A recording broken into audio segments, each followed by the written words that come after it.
আমরা এই উপনির্বাচনে কংগ্রেস দলের প্রত্যেক কর্মীরা আমরা দিনরাত পরিশ্রম করে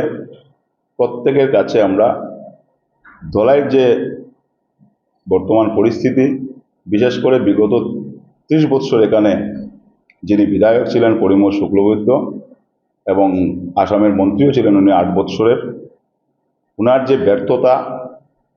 উনি যেভাবে ধলাইকে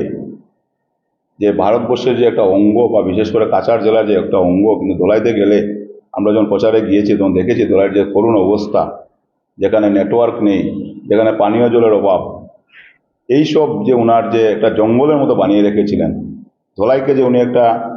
সেই ধলাইবাসী উনাকে পরিমল শুক্লবৈদ্য থেকে পরিমল শুক্লবৈদ্য যে নেতা বানিয়েছিলেন, সেই ধলাইকে নিয়ে উনি যেভাবে ধলাই প্রতি উনার যে দায়বদ্ধতাহীনতা ছিল সেটা আমরা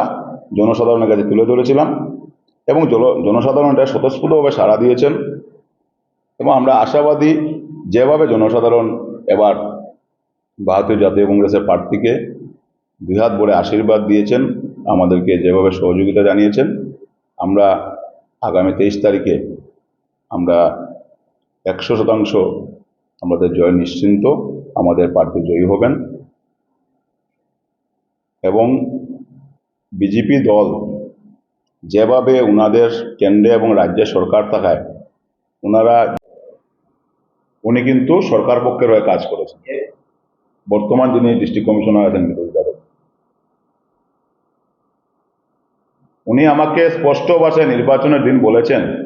যে এই যে ভোটার স্লিপ যেটার মধ্যে বিজেপির প্রার্থীর প্রচার চলছে, সেটা যখন পোলিং বুথের ভিতরে আমি উনাকে সেই জায়গা দাঁড়িয়ে উনাকে জানিয়েছি, উনি আমাকে উত্তর দিয়েছেন যে সেটা আমি কি করব, কেউ সিম্বল নিয়ে যেতে পারে, কেউ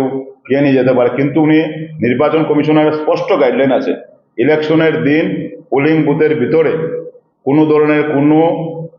রাজনৈতিক দলের সিম্বল বা কোনো ধরনের প্রচার বা ফটো লাগানো কোনো প্রচার করা চলবে না, সেটা ইলেকশন কমিশনের আচরণবিধি ভঙ্গ করা হবে। কিন্তু সেই ভঙ্গের পর যখন আমি পোলিং সেন্টারে দাঁড়িয়ে ওনাকে কমপ্লেন জানিয়েছি ফোনে, কিন্তু উত্তরে আমাকে বলেছেন সেটা আমি কি করব।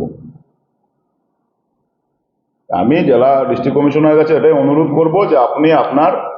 যে দায়িত্ব, সেই দায়িত্ব ভুলবেন না। সরকার আজকে বিজেপির আছে, কালকে হয়তো কংগ্রেস দলের সরকার আসবে,